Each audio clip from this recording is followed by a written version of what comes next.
Es domāju, ka šodien nevajag runāt par konvenciju, bet vajag runāt par vardarbību. Un uz to mums aicina arī tie, kas ir kāpuši debatēs, it sevišķi tie, kas viskvēlāk cīnās ar vardarbību mūsu valstī. Un tā galvenā mācība, ko šeit mēģina izstāstīt, ka jo vairāk mēs runāsim par vardarbību, jo mazāk tā būs. Es citēju, bet tam vairāk to atgādināju. Jo vairāk mēs runāsim par vardarbību, jo mazāk tā būs. Mēs runāsim un runāsim un runāsim, un tā mēs runājam jau 3 stundas un 38 minūtes, un jūs jūtat taču, ka tā vardarbība ir mazāka. Jūs taču sajūtat to, jo mēs runājam par to, vai ne? Bet tā dzīve ārpus Saeimas mūriem ir nedaudz atšķirīga. Un paskatīsimies, kas notiek ārpus Saeimas mūriem, kur ir praktiskā dzīve, praktiskās problēmas. Kur cilvēki ne tik daudz runā, bet cieš, un otra puse, kas gribētu kaut ko darīt, tie cer un gaida. Mums šobrīd, runājot ar valsts policijas vadību, iegūstot konkrētus ciparus, ir 4000 personas, 4000 vīrieši, kuriem ir piemērots šis pagaidu aizliegums tuvoties sievietei, kuri ir jāattur no vardarbības. 4000 cilvēku. Praktiska lieta. No tiem 500 vai 550 pārkāpj šo pagaidu aizsardzības noteikumus, un tas nozīmē to, ka viņiem vajadzētu piemērot kriminālu atbildību krimināla likumā noteiktajā kārtībā. Jo likumi mums jau aizsargā sievietes pret vardarbību. Jautājums ir piemērošanā.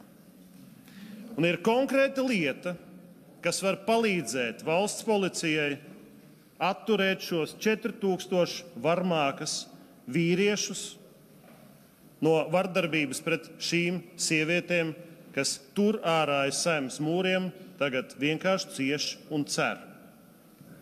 Un tās ir aproces. Konkrētas aproces, kur vienu uzliek šai sievietei, kas cieš no vīriešu vardarbības, otru uzliek konkrētajam vīrietim, un trešā, tā nav aproce, tā ir ierīce, atrodas valsts policijā, savienot ar serveri, un valsts policijai ir iespējas izsekot līdzi, vai šis aizliegums 500 metru netuvošanās konkrētai personai ir izpildīts, un izsekot līdz tiem gadījumiem, kad persona pārkāp šo aizsardzības noteikumu, iegūst pierādījumus, lai varētu pēc tam rosināt kriminālu procesu un šo personu jau daudz tiešāk jau atturēt no vardarbības izdarīšanas. 3 aproces. Un apvienotais saraksts ir iesniedzis šādu priekšlikumu valsts budžetā. Tas maksā 1,2 miljonus eiro. Lūk, 1,2 miljoni eiro. Un tas būtu aptuveni šīm 400 aprocēm, lai valsts policijai vispār būtu reāls instruments, praktisks instruments, kādā veidā strādāt ar šiem vardarbības gadījumiem. 1,2 miljoni. Draugi mīļie, tas ir tieši tikpat daudz, cik Krišjānis Kariņš ir nolidojis ar privātajām lidmašīnām. Patiesībā, draugi, vēl vairāk aproces varam nopirkt par Kariņa izpļakarēto naudu, nekā apvienotais saraksts ir pieprasījis budžetā. Jo Kariņš ir nolidojis privātās lidmašīnās 37 lidojumos 1,36 miljonus eiro. 37 lidojumos. Un parunāsim par vardarbību un atbildību. Un nevis tikai runāsim, bet paskatīsimies uz praktisko pusi. Kāda ir vienotības atbildība šajā stāstā? Tie, kas kvēlāk aizstāv šo lietu. 15 valsts budžeti. 15. Tas ir puse no visa, ko Latvija ir lēmusi atjaunotās Latvijas valsts vēsturē. Ir vienotības budžeti. Un kas bija ar pēdējo budžetu, ko mēs pieņēmām par 2023. gadu? Tika atrisināts jautājums ar nacionālajiem bruņotajiem spēkiem. Drošības situācija, protams, to pieprasa. Bet nebija iespējas tajā brīdī, un premjers neuzskatīja par prioritāti atrisināt iekšlietu sistēmas jautājumu. Kāda ir reālā situācija? Aizsardzības resoram tika paceltas algas, nodrošināts kompensācijas un uzturdevas. Iekšlietās šis jautājums netika atrisināts. Vēl pavasarī koalīcijas sanāksmēs par šo tika runāts, lai praktiski palīdzētu iegūt šos te policistus, kas cīnās ar vardarbību, tā skaitā. Bija svēts premjera Krišjāņa Kariņa solījums šajā budžetā, šobrīd, par ko mēs lemjam, šo jautājumu atrisināt. Līdzsvarot aizsardzības budžeta iespējas atalgojumā ar iekšlietu. Un kāpēc tas ir svarīgi? Tāpēc, ka iekšlietās budžets nākamajā gadā būs 1,52% no iekšzemes koprodukta. Aiznākamajā 25. gadā 1,17% un vēl pēc tam nākamajā 1,01%. Par kādu drošības budžetu vispār mēs varam runāt ar šādu tendenci? Par ko mēs varam runāt, ja jūs sakat, mēs esam gatavi runāt par cīņu ar vardarbību? Praktiska lieta, kādā veidā ar vardarbību ir iespējams cīnīties. Jūs zināt, ka policijā algās nākamgad aizies 74% no visa budžeta. Aiznākamgad 81% un vēl pēc tam 82%. Un aizvien mazāk paliek šī sadaļa, lai nopirktu šādas aproces, tehnisko nodrošinājumu, tā skaitā visu pārējo, kas nepieciešams, lai nodrošinātu arī cīņu ar vardarbību. Parunāsim par personāla sastāvu. Cilvēki, kuri praktiski brauc uz izsaukumiem. Šobrīd valsts policijā trūkst 600 policistu. Tā ir trešā daļa no tiem, kuriem būtu jāstrādā šajos iecirkņos un jābrauc fiziski uz izsaukumiem. Tie ir cilvēki, kuri praktiski cīnītos ar vardarbību un kuriem šāds pienākums būtu jāveic. Un lieta ir ļoti vienkārša. Mēs varam runāt un no jau 3 stundas un 45 minūtes, lai gan jums būs tā sajūta, ka vardarbība no šīs runāšanas mazinās. Ne pa gramu nekas nemazināsies, ja jūs neatbalstīsiet budžeta priekšlikumu par 1,2 miljoniem aprocēm un ja jūs neatbalstīsiet algu kompensāciju pieaugumu iekšlietu struktūrās, lai šīs 600 vakances kaut kādā veidā varētu aizpildīt.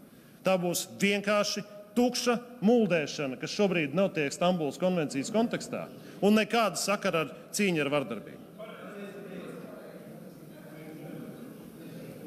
Jo visa šī cīņa, kas publiskajā telpā mēnešiem griežas, runāt par vardarbību, mēģināt sadalīt tos, kas ir par vardarbību, pret vardarbību, iezīmēt pareizos to, kas cīnās ar vardarbību, tā visa ir plika PR akcija, lai strādātu vienkārši uz publiku un mēģinātu sev labāk profilēt. Tā vietā mūsu pašu Ieva Brante klusām, nereklamējot sevi, praktiski katru dienu palīdz sievietēm, kas cieš vardarbībā, ar juridiskām konsultācijām, palīdz izvilkt no ģimenēm, kur cieš vardarbību, praktiski dara savu darbu. Tāda lūk ir atšķirība. Kā es iesākumā jau citēju, jo vairāk runāsim par vardarbību, jo mazāk tā būs. Es par principialitāti šajā nostājā gribēju arī pāris vārdus bilst. Hamas zvērības Izrēlā. Masīvi, publiski tiek izvarotas sievietes. Video kadri, kur redzams, ka sievietēm ir pārcirstas šīs locītavas saites, locītavās, lai nekur nevar aizbēgt. Asiņainas drēbes, kas parāda grupveidu izvarošanas. Un kāda ir attieksme? Progresīvie Latvijas televīzijā saka, ziniet, tas Izraels-Hamas konflikts, tas nav tik viennozīmīgi. Mēs redzam, Šuvājau kungs konkrēti to teica. Progresīvo biedri maršē demonstrācijās un izkliedz From river to the sea, Palestine will be free. Par konsekvenci cīņā ar vardarbību. Jo redz, viena vardarbība ir slikta, otra nav tik viennozīmīga, vai ne?